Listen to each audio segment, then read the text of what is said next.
everybody. This is Shelly from Shelly's Losing to Live, and I'm here to do, instead of my week 9 update, I'm just going to do a recap of my 2 months. My 2 months happened on the 15th of this week, this Sunday, and it's been an interesting 2 months. Um, I'm not going to do a weigh-in tomorrow. I've been kind of holding steady all week unless there's a miracle in the morning. I'm still holding at 40 pounds total lost in 2 months, which is really good.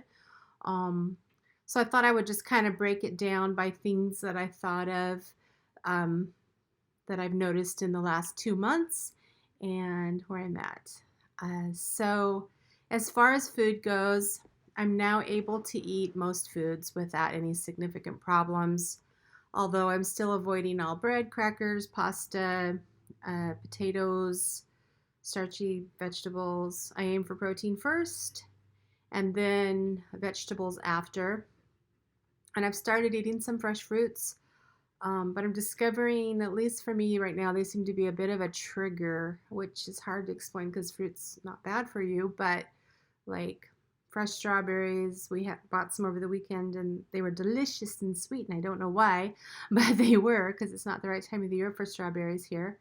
But I could eat one, I could eat two. There was no problem eating them, and I just felt like it just led me to want more and more. So I'm gonna have to watch that just because of the carbs, trying to watch my carbs.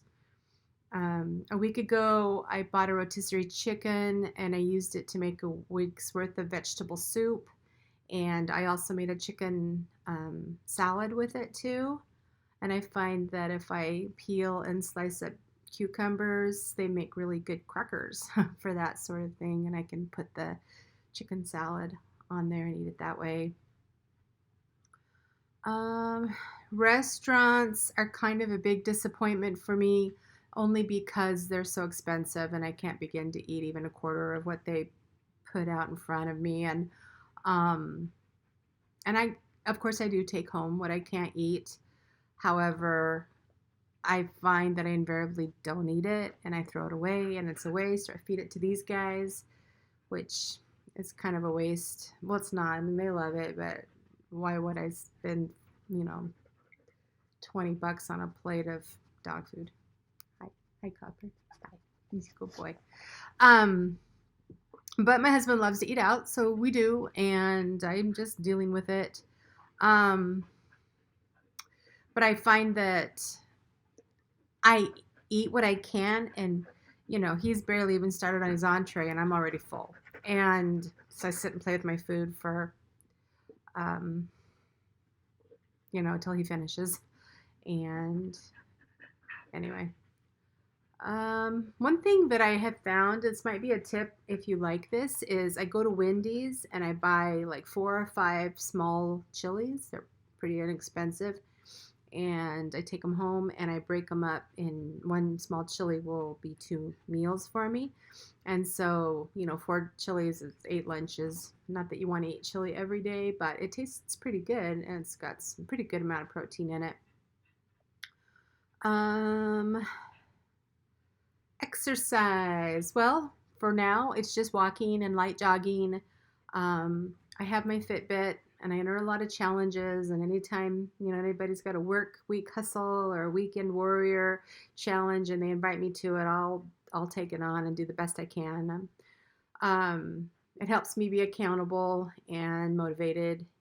And I've restarted the Couch to 5K, which I think I mentioned previously. Um, and it's going a lot better this time than it did the first time. Before surgery, I tried to do it. I think I made it to week 3. And when I had to run for more than 3 minutes, I was dying. My heart was bursting out of my chest, and I really just didn't have it in me. I'm now on week 4, and it's going pretty good. It's a lot of running for me, and I've never been much of a runner, but I'm finding I can do it, and my heart's not busting out of my chest. So my legs get sore and my hips get sore, but my endurance is a lot better.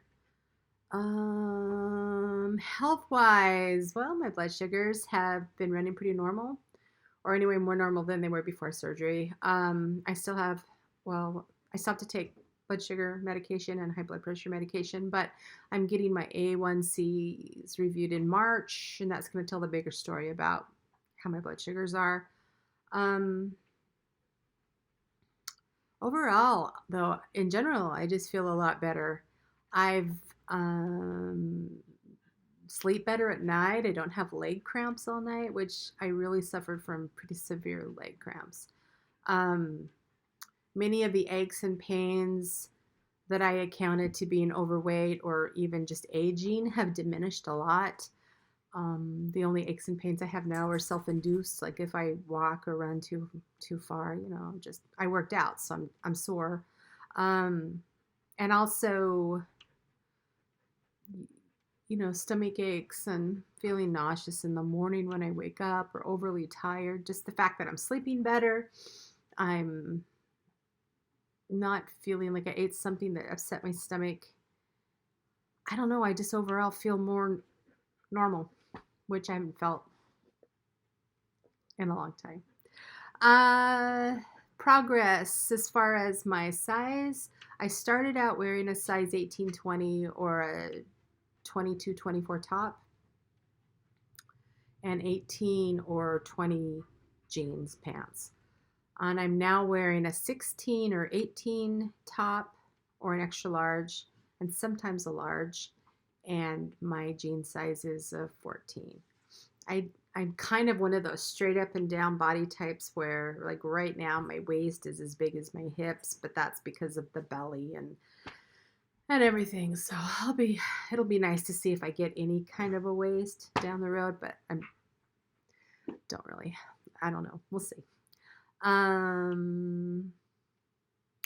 did take measurements before my surgery, and I kind of have some numbers. These were numbers that I took around the 3rd of the month is when I do it, and they haven't really changed that much. So just as a general rundown, I'm not going to tell you what my measurements are, but what I've lost. So around my neck, I've lost 1 inch. Around my upper chest, 5 inches. Around my chest, 6.5 inches. Around under my chest, like, is 5 inches. My waist has gone down 6.5 inches. My hips have gone down 7 inches. My thighs pretty evenly have lost 3 inches. My upper arms, 2 inches. And my calves, I've lost, I think,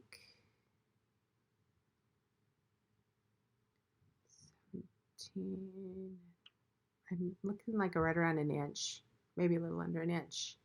I didn't count all that up together because to me it doesn't really matter how many inches overall because it depends on how many different things you measured. But I'm also going to start going forward. I'm going to do my abdomen instead of my waist because I tend to carry more in my lower belly, and so I'm going to start measuring that from now on. But I don't have anything to compare it to because I'm just deciding to start that. And there were a couple things that I thought about. Gosh, I didn't bring the list up here, but things that I wish I had known before I had surgery.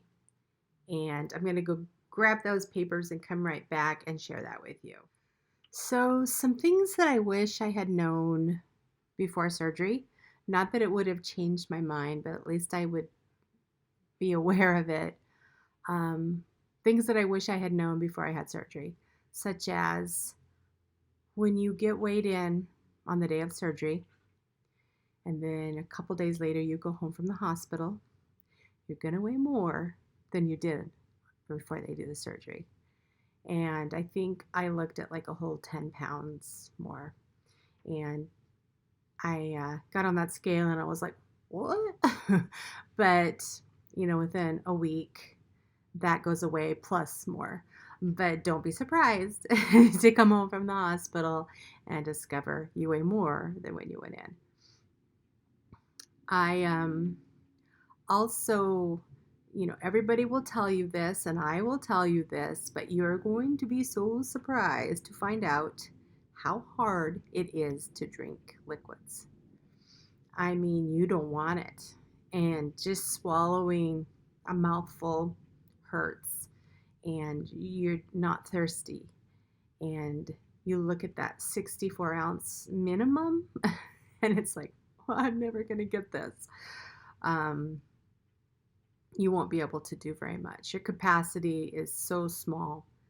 And I guess it's because your stomach is swollen from all of the incision, the staple line. And it takes a while for that to heal. And I'm still in the process of healing at 2 months, although I do find that my capacity has definitely improved and I can drink more at once, but it's still hard for me to get my liquids in. And, you don't want to miss on that because nobody wants to have kidney failure, right? What else? Eat your protein first, even though you don't want to. It's more important than, especially right out of surgery, drink those protein shakes before you have popsicles or chicken broth or whatever the alternatives are that you can have. Make sure they get the protein in first. Take your multivitamins. That's a hard one for me. I honestly don't like them, but I am taking the fusion vitamins, and I'm getting kind of used to them now. I don't know. We'll see when they do my blood work how they're working out for me, but we don't want to lose our teeth. We don't want all of our hair to fall out. My hair hasn't started thinning yet or falling out, but I'm kind of, quite frankly, worried about that because probably for the last few years, my hair is pretty thin anyway. And I think it was because of the medications and my bad health in general. But you can see my scalp, and I have pretty fair. So if it starts falling out, I'm concerned. But it's just, I signed up for this and now I expect it.